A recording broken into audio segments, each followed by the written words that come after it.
The life cycle of cameras can be quite interesting. Yesterday's flagship is today's best bang for the buck. But how do we properly assess or judge an older camera? Well, in my experience, it's like watching some of the best films or photographs in human history. It's all about the feeling, the experiences, and the results. And I have a lot to say about this camera. Hi, my name is Jorge, welcome. In this channel we merge creativity and productivity to try to live a more fulfilling life. In our previous video we talked about and reviewed the original X100 and I was very pleasantly surprised with that camera. But today I would like to focus on what many people consider to be one of the best cameras for street photography, the Fujifilm X-Pro1. Let's get started.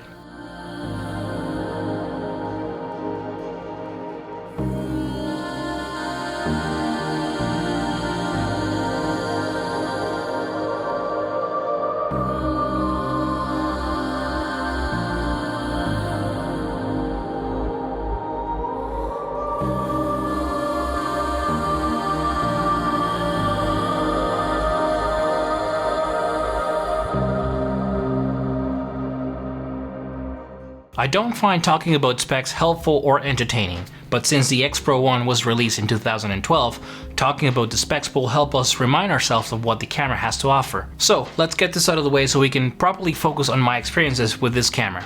It has a 16.3 megapixel APS-C X-Trans sensor, the first X-Trans sensor. This is important, we'll talk more about this later. The native ISO ranges from 200 to 6400 with extended ranges on both the low end and the high end as well, which I do find helpful and not really gimmicky at all. The shutter speed maxes out at 1/4000 of a second, and the camera has no built-in ND filter. This can be an issue at times, we'll talk more about this later. If you watch any of my previous reviews or videos, then you know that I personally prefer rangefinder style cameras. And this camera offers both an electronic and optical viewfinder as well, which in my opinion is critical to get you immersed and focused on your craft. We tend to compare cameras and features and specs to help us navigate or at least inform the purchasing decision, and that can be valid at times, but specs are not everything. I've talked about this before, but I only upgrade cameras if the changes are significant enough to justify it, if they matter to me, and if they affect my photography process. Otherwise, what's the point of upgrading and buying a shiny new toy? Therefore, as I said in my X100 review, comparing an older camera, in this case the X-Pro1, to any of the newer cameras is not the way to go, because by default it will be worse at pretty much everything you pit it against. So we need to approach this review differently and just say right from the get-go that this camera is going to be slower than any smartphone and any somewhat modern camera as well. But the build quality, the image quality, the hybrid viewfinder and the overall result are just incredible if you have the patience to make the most out of the camera and treat it as a film camera. At first, I was skeptical about the 12 megapixel sensor on the original X100, and if you watched that review, then you know how it went down. The incredible results we can get from that camera are significant. The 16.3 megapixel in the X-Pro1 is an improvement and a nice to have, but it doesn't really matter to me that much. The original X100 proved that resolution is not everything.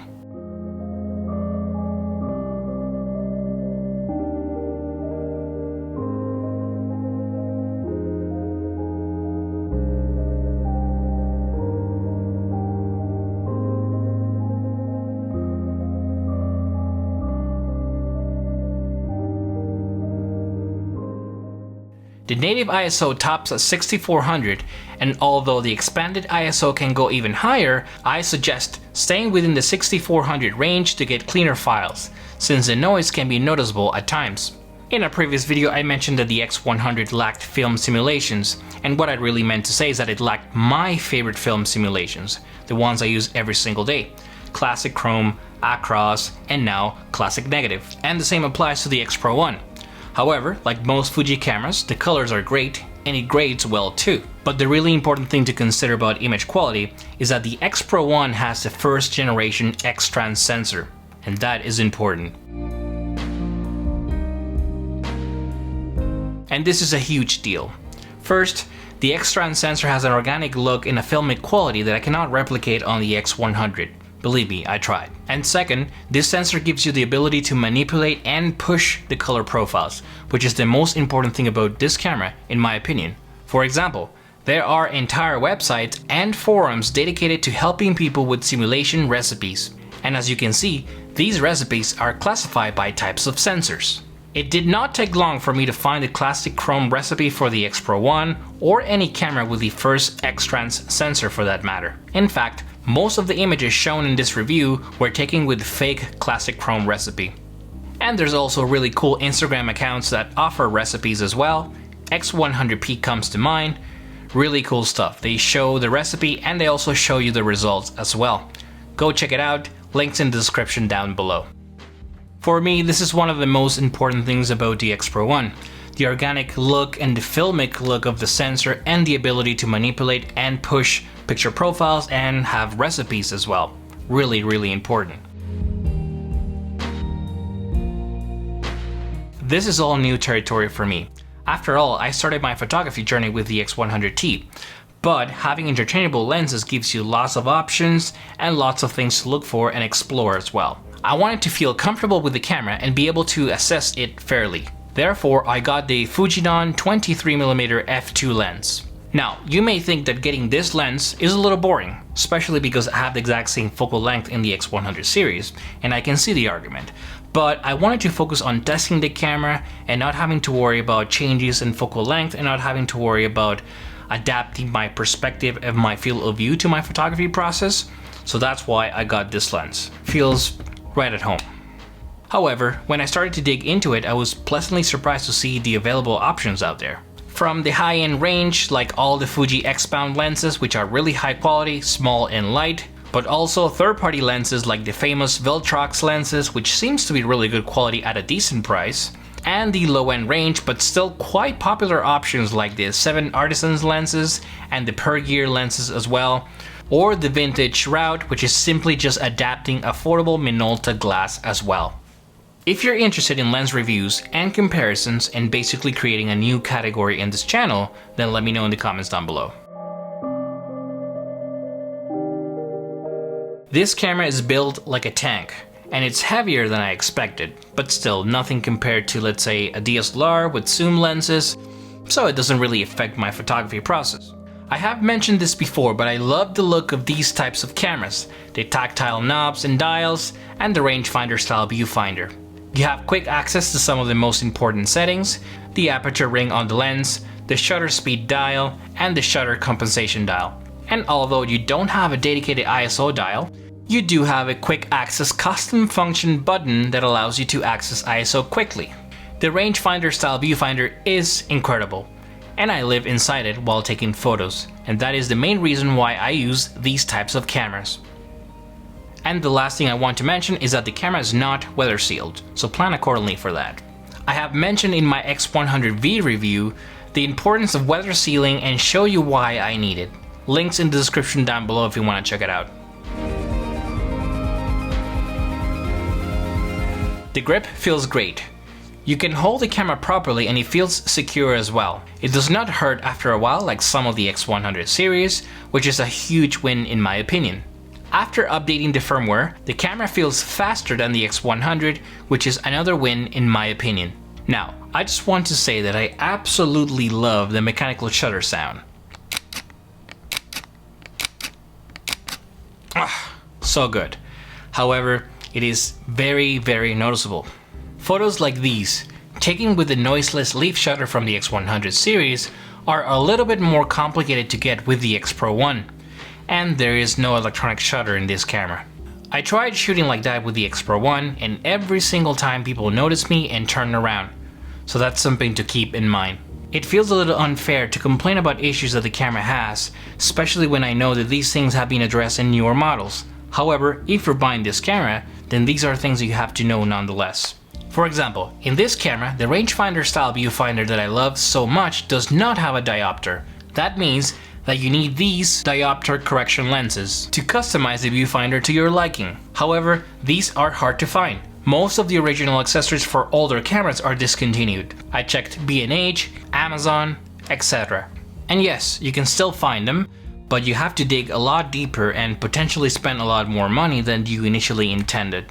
This is something that has been fixed on the X-Pro 2 and the X-Pro 3, but if you buy this camera, then you'll have to deal with it, so now you know. The AFL button placement throws me off every single time. This is not a big deal and most people will not have that issue. I'm just so used to my thumb resting on the AFL button on all my X100 cameras, so much that it's almost second nature. I just have to make a conscious effort to press the correct button every single time I use this camera. The next one is a big one for me. The camera does not have a built-in ND filter, which limits some of the choices I can make. For example, this is an awful image. I just want to show you what happens on a really sunny day when you maxed out your shutter speed at 1/4000 of a second, ISO at 100, and you want to shoot wide open at f2. It's obviously overexposed. You can play with the exposure compensation dial and try to make it work, but it's not the same. And to be clear, I'm against shooting at f2 all the time, for no reason. A reasonable person will tell you just to stop down your aperture, and I agree. However, I want to have the flexibility and the freedom to choose the settings that I want to choose. Pretty much every video and review on YouTube about the X100T and the X100F tells you to shoot at f4 or f5.6. But I want that to be an option and my choice, and not mandatory because the lens is too soft wide open. And that is how I feel about this camera as well. And you could argue that the X-Pro 2 does not have an ND filter, and the same goes for the X-Pro 3. And yes, that is true. However, the shutter speed on those cameras goes up to 1/8000 of a second. This is just my personal preference and it will most likely not affect you. Perhaps I've been spoiled by having an ND filter on my X100V, but regardless, I thought you should know, so now moving on. The macro mode seems to work for the most part, although I would not buy this camera just for that feature alone, but it's there if you need it, so that's great. And like the X100 series, if you just shoot using the optical viewfinder, then the battery will last all day. So that's an incentive to use the optical viewfinder and treat it like a film camera, and dedicate yourself to your craft. To start wrapping things up, this is a great camera that I really enjoy using. It helps me stay focused in the moment and it helps me create memories, which in my opinion is the most important thing about this craft. So, on one hand, we can say that it has incredible image quality, with an organic film-like look, flexibility with the files and the color profiles so you can manipulate them and customize them as well. It's a bit slower than most cameras, but that is actually a benefit in my opinion. It forces you to slow down and think. A great, flexible mount that allows lots of options for lenses if you're on a tight budget or you just want to experiment and test new things. It has great light sensitivity and generally clean files. The ISO performance is really good. I love the overall amazing build quality and better ergonomics than some of the other Fuji cameras. The cost of the camera is fairly low compared to 1, when it came out, and 2, some of the newer cameras out there today. We'll talk more about this later. And it's just a sexy looking camera. That matters to me. On the other hand, I dislike the lack of a diopter and I dislike having the need to hunt down the correction lenses. It's a hassle. Weather sealing is definitely something that matters to me as well, and this camera just lacks weather sealing. And maybe it's just me, but the lack of a built-in ND filter is another negative in my opinion. But I understand that this is a feature that most people don't care about. Maybe I'm just being spoiled by my X100V. This is a difficult one because, like I did mention, I really love the mechanical shutter sound. However, it is the actual shutter, it's not a digital sound. I cannot turn it off, so it does not fit my photography style well. But I really love it though. So unfortunately it's gonna be a negative for me. And last but not least, the camera is very popular and affordable, which is a pro, but that makes it a lot harder to find, which is a con. It took me almost 3 months to be able to find one at a reasonable price, so keep that in mind. I paid 300 Canadian dollars for the body and 350 Canadian dollars for the Fujinon 23mm lens. And that is all I needed to get started. And it's a bit more expensive than what I paid for the X100, but remember, with the X-Pro1 you're buying the body and the lens separate. However, it does not have to be a Fujinon lens. You could potentially start with older Minolta lenses, or even spend less than $100 on one of the affordable primes like the 7 Artisans 25mm 1.8 or the Pear Gear 25mm 1.8 as well. And that would bring the total cost to around 400 to 450 Canadian dollars for both the body and a lens. So if you're serious about photography and you want to invest in equipment that will help you get started or advance your craft and your skills, then this is it right here. The only real question is X100 series or X Pro series? And if you want a video exactly about that, then leave a comment down below.